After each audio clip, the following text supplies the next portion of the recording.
By 1906, one factory in Brooklyn was roasting 25 million pounds of coffee every single month. The brothers who built it started with nothing but a skillet and a chemistry experiment. Their product became so dominant across the American West that cowboys forgot other brands existed. The word for coffee wasn't coffee. It was Arbuckles. Like Kleenex for tissues. Like Stetson for hats. One patented glaze, one stick of peppermint candy, and 100 pounds of roasted beans per wooden crate transformed how America consumed its most essential beverage and made two Scottish immigrants multi-millionaires. This is the hidden business empire behind the chuck wagon. This is how chemistry, marketing, and timing built a monopoly that fueled the cattle drives, shaped frontier culture, and vanished from memory. The ledgers tell a story Hollywood never touched. Picture a Texas cow camp in the spring of 1878, somewhere along the Chisholm Trail. 4 a.m. Around an extinguished campfire, 11 cowboys are scattered across bedrolls, unconscious after 14 hours in the saddle. A cook named Cookie crawls out from under the chuck wagon where he slept beside his cast-iron Dutch ovens. In 3 hours, this crew will push 2,500 Longhorns another 12 miles north toward Dodge City. The entire drive covers 700 miles and takes 60 days. But first, they need coffee, not want, need. Strong enough, as one drover wrote, to float a horseshoe. Cookie reaches into the wooden crate lashed to the wagon's side. The crate weighs 100 pounds and contains exactly 100 packages. Each package bears a yellow label with red letters spelling a single word: Arbuckles. He tears open a bag and dumps the dark beans into the grinder. Keep that image in your mind. That 1-pound bag, that yellow label, that moment before dawn on a trail drive. By the end of this story, you'll understand why that package represented the single most important piece of technology in the American West that wasn't a gun, a horse, or a length of barbed wire. The mathematics will make that clear. Before 1865, coffee was a gamble every single time you made it. Grocers sold beans green, scooped loose from open barrels where they'd been sitting for weeks, absorbing moisture and losing flavor. The beans often rotted before customers could use them. Every household in America faced the same tedious ritual. You bought your green beans from the general store. You hauled them home. You heated a skillet over a wood stove or, if you were a cowboy, over a campfire in weather that ranged from freezing to scorching. Then you roasted them yourself, stirring constantly for 15 to 20 minutes, praying you didn't burn a single bean. Because if you burned even one, the entire batch was ruined. The bitter, acrid taste of charred coffee would contaminate every cup you brewed from that roast. One mistake meant days of foul coffee or wasted money. There was no consistency, no quality control, no convenience. And for a nation that had just consumed more coffee during the Civil War than in any previous conflict in human history, this situation was becoming intolerable. The problem demanded a solution. The market demanded a product.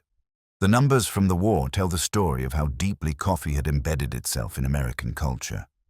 Union soldiers received 36 pounds of coffee per year as part of their official rations. That's nearly an ounce per day per soldier for an army that swelled to over 2 million men. At the outbreak of war in 1861, the United States was importing over 182 million pounds of coffee annually, with New Orleans serving as the primary distribution hub for both southern states and New England markets.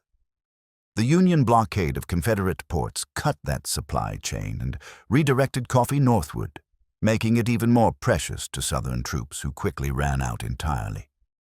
Historians analyzing Civil War diaries discovered something remarkable. The word coffee appeared more frequently in soldiers' letters and journals than the words war, bullet, cannon, slavery, mother, or even Lincoln. Coffee wasn't a luxury. It was the fuel that kept men marching, fighting, and surviving the diseases that killed more soldiers than combat. One cavalryman wrote home in 1865 with simple clarity, Nobody can soldier without coffee. The Confederates, cut off from Brazilian imports, made desperate substitutes from roasted chicory, acorns, rye, peanuts, and sweet potatoes. None contained caffeine. None tasted right. These coffee-addicted veterans returned to civilian life with a habit burned into their bones. America's per capita coffee consumption had more than doubled since 1830, rising from 3 pounds per person per year to over 6 pounds by 1860. By 1885, it would reach 11 pounds. The market was exploding. The product was terrible. And two brothers in Pittsburgh saw the opportunity that would make them richer than most of the cattle barons their product would serve. John Arbuckle was 27 years old in 1865 when he and his older brother Charles inherited their uncle's wholesale grocery business. Charles had been running the operation since 1859. John was the obsessive one, the inventor who had dropped out of college because business held more appeal. He became fixated on a single problem. How do you keep roasted coffee fresh during shipping and storage? Raw green beans could last months. Roasted beans went stale in weeks. The answer involved eggs, sugar, and a thickening agent called Irish moss. John developed a glaze combining egg whites, sugar, and the plant-based gelatin. When applied to freshly roasted beans while they were still warm, this coating created a protective shell that sealed in flavor and aroma. The shell prevented oxidation for weeks instead of days.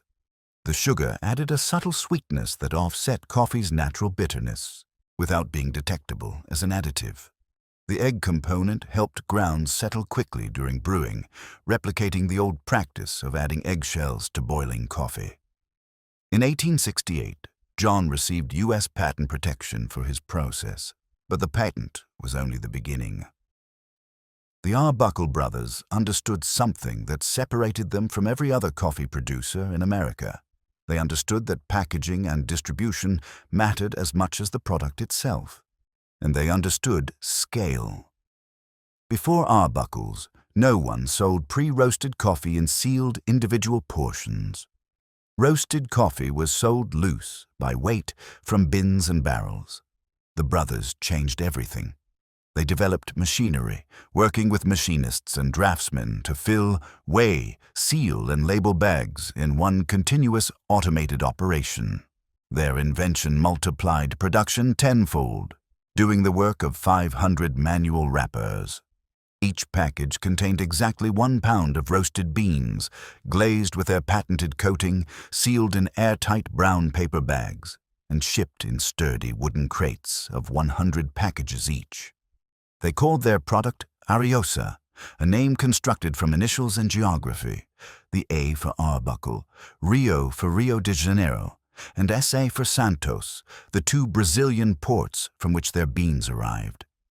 The name itself was marketing. By 1871, the brothers had moved their operation from Pittsburgh to Brooklyn, establishing a factory complex on John Street near the waterfront. Ships carrying Brazilian coffee could dock directly alongside their roasting facilities. The coffee could be offloaded, immediately sent to roasters, glazed, packaged, and shipped westward via railroad. Beans came off the ship in the morning. They left Brooklyn as finished product by afternoon. Remember that crate of 100 packages.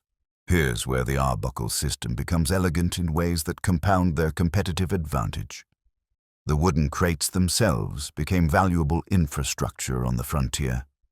On the treeless Great Plains, where timber was so scarce that homesteaders built houses from cut sod, empty Arbuckle crates served as shelving, as furniture, as building material for repairs. In Arizona, Navajo families in wood-scarce locations repurposed them for housing construction. Homesteaders along the Kansas-Nebraska border stacked them for walls. The crates weren't just packaging, they were resources, and the brothers gave them away with every purchase, building loyalty through utility in communities where nothing went to waste. By 1883, the scale of their operation defied comparison. Henry Stiles recorded in his History of Kings County that Arbuckle brothers employed 500 workers, operated 48 copper roasting cylinders during the day and 32 at night, each cylinder holding 300 pounds of beans and requiring 35 minutes per roast cycle. They processed 2,500 sacks of raw coffee daily, each sack weighing 130 pounds from Brazilian ports. 12 railroad cars loaded with packaged Ariosa coffee left Brooklyn every single day, bound for 400 distribution depots scattered across the country from Maine to California. But the Arbuckles weren't just manufacturing geniuses and logistics pioneers. They were marketing innovators decades ahead of their time, and their most brilliant stroke of genius weighed almost nothing and cost almost nothing at all. Each 1-pound bag of Arbuckles Ariosa contained a stick of peppermint candy. On a cattle drive covering 700 miles over 60 days, sugar was rationed and treats were non-existent. Cowboys ate beans, salt pork, sourdough biscuits, and whatever beef the cook slaughtered from the herd. The cook controlled the coffee supply because coffee was too valuable to distribute freely. The coffee required grinding, and the grinder was bolted to the chuck wagon, which meant grinding happened at camp under the cook's supervision. Grinding was tedious work, cranking a cast-iron mill for minutes at a time to produce enough grounds for a crew of 12 men drinking a quart each. So cooks devised a system that turned labor into incentive. When it came time to prepare the next pot, Cookie would holler across the camp, "Who wants the candy?" Cowboys would race to the chuck wagon, competing for the privilege of cranking the coffee grinder. The winner got 1 peppermint stick. The toughest men on the American frontier, men who handled stampedes and river crossings and occasional gunfights, would fight over a piece of candy worth a fraction of a cent because the cook understood human psychology perfectly. He got free labor for a miserable task. The Cowboys got a rare moment of sweetness in months of monotonous food, and Arbuckles got brand loyalty so deep that entire generations of cattlemen couldn't name another coffee company. The company reinforced this loyalty through collectible trading cards packed inside each bag. The cards featured detailed maps of U.S. states and foreign countries with educational information on the reverse. They illustrated birds, animals, sporting events, and condensed lessons on geography and history. Cowboys collected these cards obsessively during the long, monotonous hours of cattle drives. Some completed entire sets, trading duplicates with other crews they encountered on the trail. The cards educated, entertained, and created a secondary reason to purchase Arbuckle's products that extended far beyond the coffee itself. This was gamification before the term existed. This was content marketing and collectible strategy in 1880, 60 years before baseball cards became a national obsession. But the cards and candy were bonuses layered onto the real genius. The coupons. Arbuckles printed signature coupons on every bag, redeemable for merchandise through their mail-order catalog. Cut enough coupons from enough bags, and you could claim handkerchiefs, razors, scissors, curtains, kitchen implements, and if you saved long enough, wedding rings. Cowboys who earned $40 a month found themselves loyal to a brand that offered them a path to possessions they couldn't otherwise afford. The coupons created a secondary revenue stream while locking customers into a closed purchasing ecosystem. Every bag purchased brought you closer to a razor. Every razor required more bags. The cycle was self-perpetuating. The results were staggering in scale. By the 1880s, Arbuckle Brothers was roasting more than 800,000 pounds of coffee per day. They had become the largest coffee importer in the world. In the 1890s, every merchant ship engaged in the South American coffee trade was owned by their firm. Ships could dock directly next to the company's factory complex in Brooklyn, offload, and return for more without ever touching another port. The company had its own railroad running through its Dumbo complex, its own barrel factory manufacturing shipping containers, its own print shop producing labels and advertising materials, its own laundry washing, and reusing the woven bags that raw coffee arrived in. They outsourced nothing. They controlled every step from Brazilian plantation to Wyoming ranch. John Arbuckle was a multimillionaire by 1891. His brother Charles had died the previous year. Now consider what this dominance meant on the frontier during the peak years of the cattle industry. Ranches ordered coffee by the 100-pound crate, sometimes multiple crates for a single operation. General stores from Fort Worth to Dodge City to Prescott stocked almost exclusively Arbuckles because no other brand could match the price, quality, and marketing. Chuck wagon cooks provisioning for a 5-month cattle drive calculated their coffee needs in crates, not pounds. A typical drive of 2,500 head required 10 to 15 cowboys, plus a cook and horse wrangler. Those men would consume coffee before dawn while saddling horses, during trail breaks when the herd rested, at the midday grazing stop, at dinner when the Dutch ovens came out, and on night watch when 2-hour shifts kept men circling the herd against stampede triggers. Conservative estimates suggest each cowboy drank a quart of coffee daily. Multiply that across a crew, across months, across the millions of cattle driven north between 1866 and 1890. The numbers become almost incomprehensible at scale. Historical records document that more than 10 million head of cattle were driven from Texas to northern railheads during the Great Cattle Drive era. The Chisholm Trail alone moved over 5 million animals between 1867 and 1884, peaking at 700,000 head, crossing the Red River in 1871 alone. The Western Trail, which replaced the Chisholm as barbed wire carved up the prairie, carried another 5 million head north between 1874 and 1886, with 300,000 driven to Dodge City in the peak year of 1881. Every one of those drives required a chuck wagon. Every chuck wagon carried Arbuckles. The coffee that won the West wasn't a slogan invented by marketing men. It was a logistical reality documented in provisioning records across the frontier. This is where most histories end. The coffee company won the West. The cowboys loved their Arbuckles. But the story contains a chapter that reveals the true scale of the brothers' ambition and the vicious commercial warfare that defined Gilded Age capitalism. Coffee production required enormous quantities of sugar for the patented glaze. By the early 1890s, John Arbuckle was purchasing so much sugar from the American Sugar Refining Company, a monopolistic trust controlled by Henry Havemeyer that dominated 95% of all U.S. sugar sales, that he began to resent the pricing structure. John was paying whatever Havemeyer demanded because there was no alternative supplier. In 1892, John proposed a partnership. He would package sugar in convenient 2-pound bags using the same automated technology that had revolutionized his coffee business. Havemeyer agreed initially. The bagged sugar sold phenomenally. Housewives loved the convenience. Then Havemeyer recognized the threat. If Arbuckle could package sugar, Arbuckle could refine sugar, and if Arbuckle could refine sugar, Havemeyer's monopoly would face its first serious challenger. In January 1897, John Arbuckle did the unthinkable. He announced plans to build his own sugar refinery in Brooklyn, directly challenging the most powerful industrial monopoly in America. Havemeyer's response was immediate, calculated, and vicious. The Sugar Trust purchased a controlling stake in Wilson Spice Company of Toledo, Ohio, Arbuckle's primary competitor in the coffee market.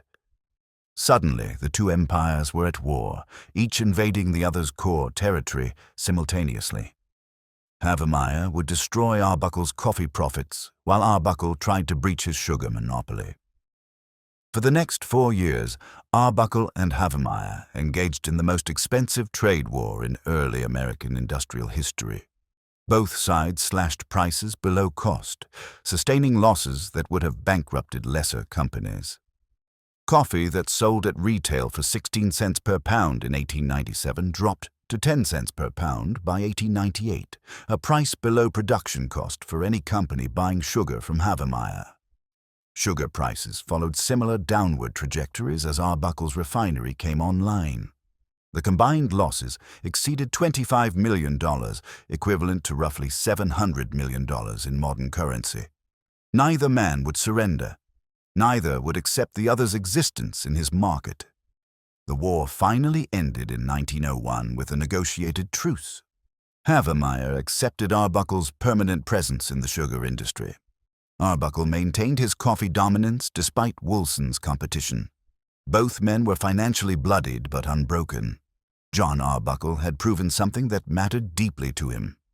He would burn through his fortune and die bankrupt before submitting to a monopolist's demands.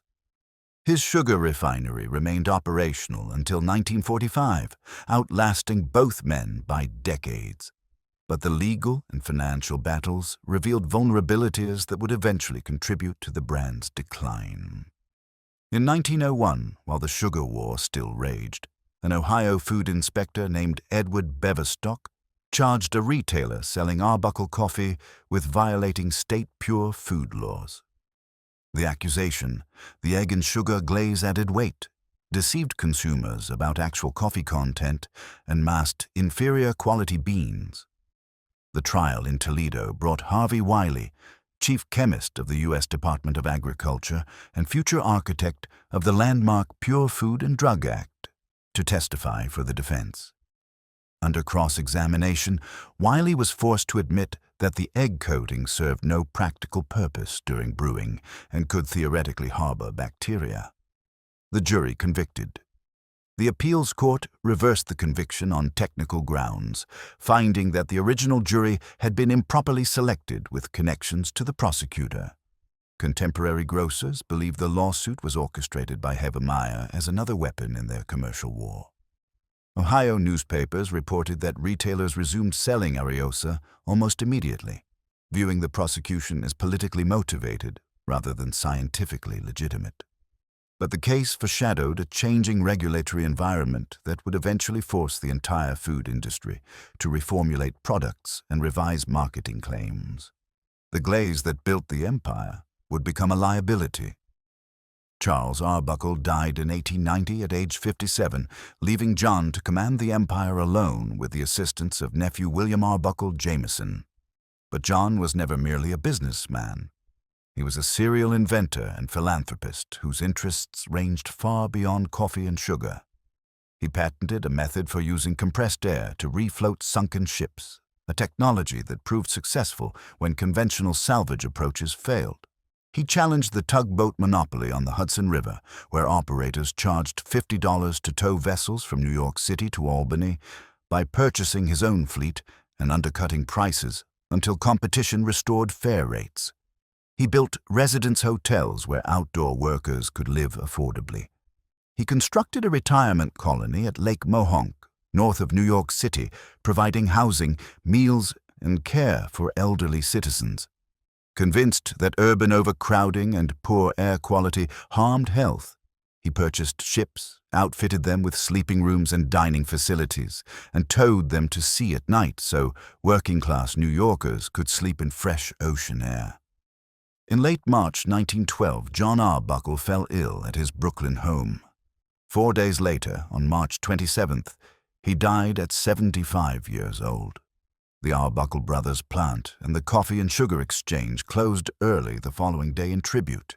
His estate totaled $33 million, equivalent to approximately $1 billion today.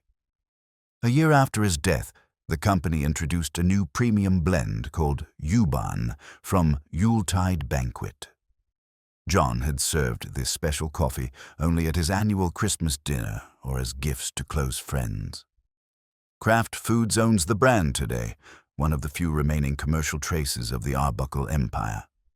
The company itself continued under family management through the 1920s, when its Brooklyn complex occupied 12 city blocks. By the 1930s, Depression economics forced gradual divestitures. The family sold off brands and buildings one by one. The sugar refinery operated until 1945 before becoming a whiskey warehouse. The coffee facilities were absorbed into General Foods, eventually merging with Maxwell House. By 1935, Arbuckle Brothers had ceased to exist. But consider what remained in its wake. The 1-pound sealed package of pre-roasted coffee became the industry standard that persists today. The concept of redeemable coupons evolved into loyalty programs that dominate modern retail. The trading cards presaged everything from baseball cards to cereal box prizes to mobile app collectibles. The peppermint incentive demonstrated that small, inexpensive rewards could drive enormous behavioral change, a principle that animates gamification strategies across contemporary commerce. Every coffee brand that packages, markets, and distributes product today operates within frameworks the Arbuckle brothers invented or perfected before 1890. And on the frontier that made them rich, their legacy persisted in language itself. For decades after the company faded from commerce and memory, old cowboys still called their morning cup Arbuckles. The brand had become the thing it described, a rare achievement in marketing history that Kleenex, Xerox, and Band-Aid would later replicate, but never exceed in cultural penetration. In Wyoming, a post office was named Ariosa after the coffee.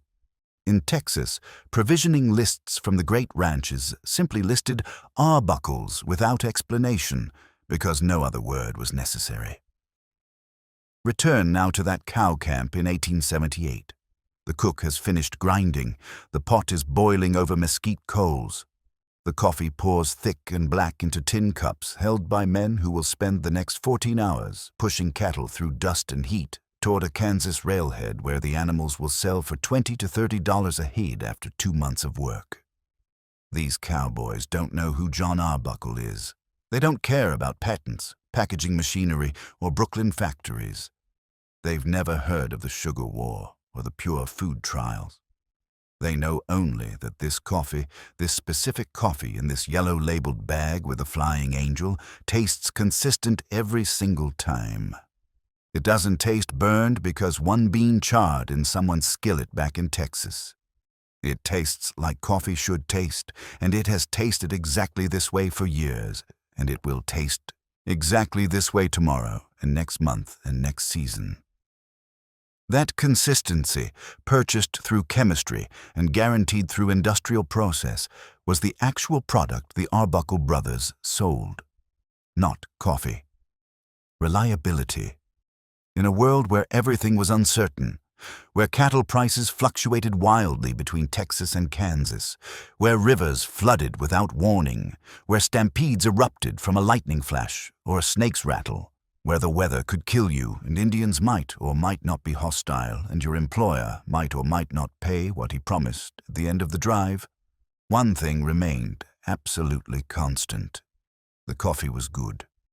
John Arbuckle left an estate of $33 million when he died in 1912. The peppermint stick inside each bag of Ariosa cost him perhaps 1/10 of a cent. The ratio between those two numbers, between $1 billion fortune and a fraction of a penny, represents everything you need to understand about how empires are actually built. You solve a small problem elegantly. You scale the solution relentlessly. You build loyalty through tiny generosities that cost you nothing and mean everything to your customers. You fight monopolists who try to squeeze you rather than submit. You innovate when competitors copy you. And you remember, always, that the cowboy grinding your beans in the pre-dawn darkness doesn't care about your factory or your patents or your commercial wars. He cares about one thing only. Whether the coffee is good, the coffee was good. The empire followed. Today, you can still order Arbuckle's Ariosa from a company in Arizona that revived the brand name in 1979. The package still bears the Flying Angel trademark. There's still a peppermint stick inside. But the cowboys are gone. The cattle drives are history books and movie sets, and the Brooklyn waterfront, where John Arbuckle built his kingdom, now houses luxury condominiums and tech startups. The buildings remain. The name is forgotten. The empire dissolved into Maxwell House and Kraft Foods and brands that carry no memory of their origins. History remembered Wyatt Earp and Billy the Kid, the gunfighters and outlaws, the myths that sold dime novels and movie tickets. It forgot the Scottish brothers from Pittsburgh who actually fueled the frontier.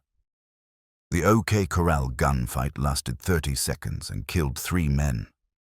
The Arbuckle Empire lasted 70 years, employed thousands of workers, processed more coffee than any company in human history up to that point, and fed caffeine to the men who moved 10 million cattle across 1,000 miles of prairie.